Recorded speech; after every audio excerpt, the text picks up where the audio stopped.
Ya, assalamualaikum warahmatullahi wabarakatuh. Dengan saya Gema bersama kembali. Jadi di sini saya ingin mencoba mempraktekkan ya di lab activity 3 di basic malware analysis ini kita menggunakan resource hacker. Nah ini sudah saya siapkan. Jadi saya menjalankan di VM di virtual machine ini menggunakan VirtualBox. Saya menggunakan Windows 7. Sini sudah saya siapkan resource hacker. Kemudian nanti saya sedikit juga mengulas untuk penggunaan tools proses hacker. Jadi di sini saya juga udah menyiapkan malware-nya. Sini ada WannaCry seperti yang pertama sama yang kedua. Ini masuknya ke ransomware ya. Saya tadi downloadnya bisa di-download di sini untuk hacker. Itu ada, dia masih support untuk OS Windows 7, Windows 8 sama Windows 10 itu 32 bit sama 64 bit. Sini juga ada portable. Kebetulan saya juga download yang portable juga, tapi saya sudah install juga. Kemudian di sini ada yang legacy ya, jadi ada Windows XP sama Vista juga dia masih support. Ini juga ada yang portable nya juga. Kemudian untuk resource hackernya ini bisa di-download di ini ya, j.com itu ada terus resource hacker di sini. Perbedaannya itu kalau untuk resource hacker sendiri ini sebenarnya aplikasi yang digunakan untuk compiler sama decompiler. Jadi kita bisa melihat isi dari suatu program itu. Misalkan nih kita punya program atau bisa dibilang malware yang mungkin dalam bentuk ekstensinya itu executable atau mungkin binary dan lain sebagainya, itu bisa dia decompiler, nanti bisa terlihat isinya. Tapi resource hacker sendiri dari beberapa referensi yang sudah saya lihat itu untuk analisisnya kurang memuaskan. Jadi lebih untuk hasil analisisnya itu lebih bagus, lebih detail menggunakan PStudio atau mungkin di video sebelumnya saya menggunakan Remnok. Ini langsung aja ya kita coba untuk menggunakan resource hacker.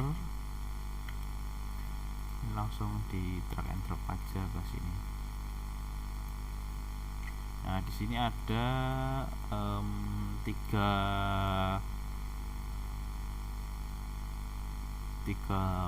subfolder, itu ada SIA, version info sama manifest. Di sini ini kode hexnya ya. Ini kode hex. Kemudian di sini ada version info, ini juga kode hex isinya. Kemudian di manifest, ini entah bahasa Cina atau bahasa Jepang, Korea. Dan ini juga ada hexnya. Ini melihat di binary view-nya ya. Jadi jika dibandingkan dengan PStudio kemarin, PStudio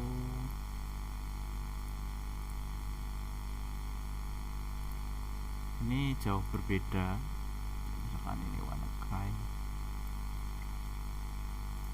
Nah untuk PStudio sendiri dia kemarin sudah saya pernah bahas itu, untuk identifikasinya itu dia lebih detail daripada yang kita menggunakan resource hacker.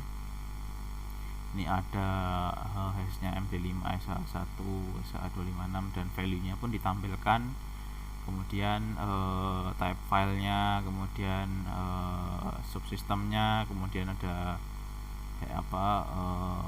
file size-nya, ukurannya, kemudian ada signature-nya, entry point-nya juga ada, kemudian di sini juga ada header-nya, kemudian juga disertakan. Jadi dari PStudio kemarin dia ada kolerasi dengan virus total, yang dimana di situ terdapat skor dari virus total, dimana beberapa engine ataupun platform itu mendeteksi program ini sebagai ancaman atau bisa disebut dengan malware, malicious program, dengan kode-kode tersendiri, misalkan seperti dari Microsoft, kemudian ada McAfee, Malwarebit, dari Asset, dari Trendmico, dan masih banyak ini kalau disebutkan satu-satu. Dan ada juga untuk headernya juga ada.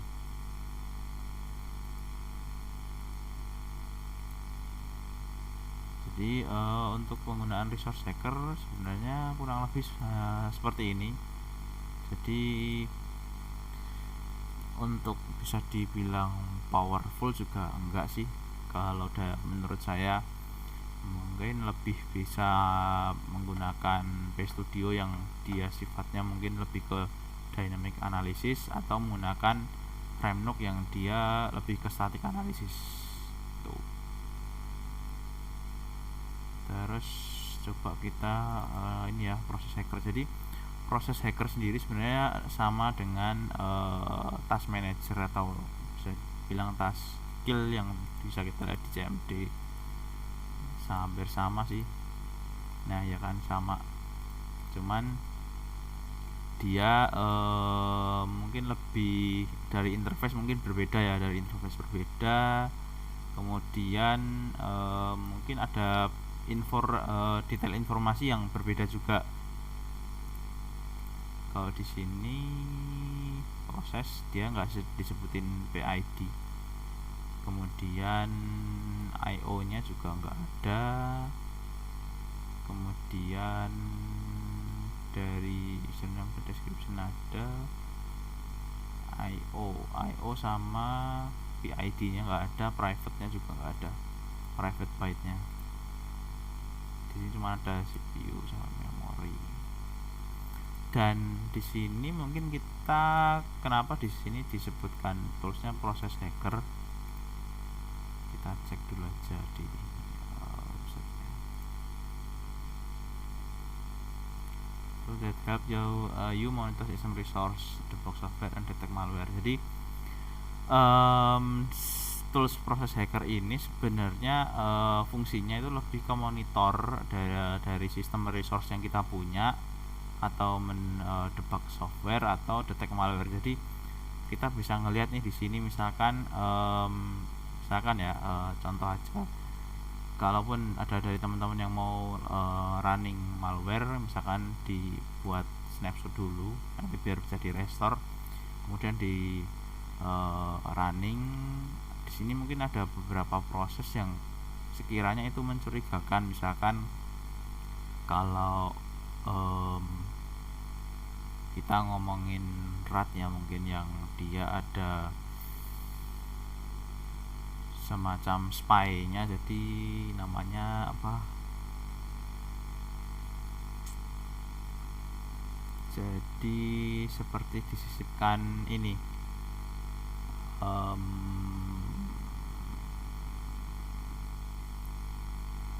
jadi seperti apa, program yang dia itu berjalan di background, terus kemudian dia jadi seperti mau mata-matai, atau bisa dia ambil alih, jadi namanya apa saya lupa. Jadi misalkan di sini bisa terlihat, mungkin daripada task manager mungkin dia bisa melihat lebih jauh si tools proses hackernya daripada task manager.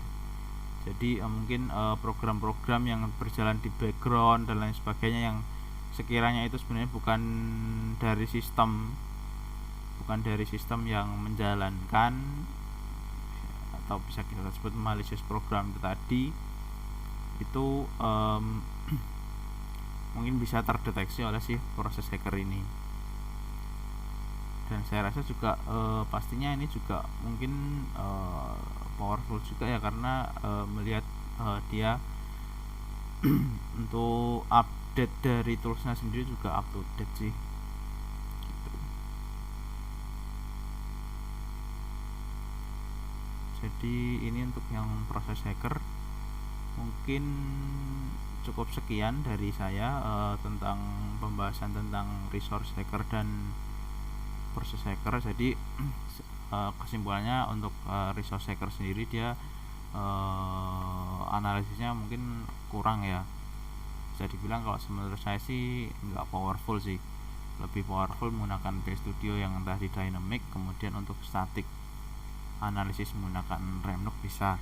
Kemudian untuk proses hacker sendiri sebenarnya dia lebih ke monitor resource yang ada di sistem operasi kita, dan di situ dia juga bisa mendeteksi malware, di mana misalkan ada resource yang mencurigakan yang berjalan di sistem kita, itu bisa dia lihat. Jadi mungkin bisa dia lihat lebih jauh lah daripada menggunakan task manager. Dan mungkin dia di sini bisa filter ya. Jadi mungkin dia, karena disebutkan dia bisa mendeteksi malware, berarti di tools ini mungkin dia bisa diberi semacam filter seperti proxy, yang dimana dia bisa memfilter beberapa program yang seharusnya itu di luar, misalkan di luar otoritas, atau misalkan di luar hak admin, misalkan yang dia sebenarnya tidak ada izin sama sekali untuk berjalan, bisa dianggap analisis program tadi. Mungkin itu cukup sekian dari saya. Bila ada kurang lebihnya saya mohon maaf. Wassalamualaikum warahmatullahi wabarakatuh.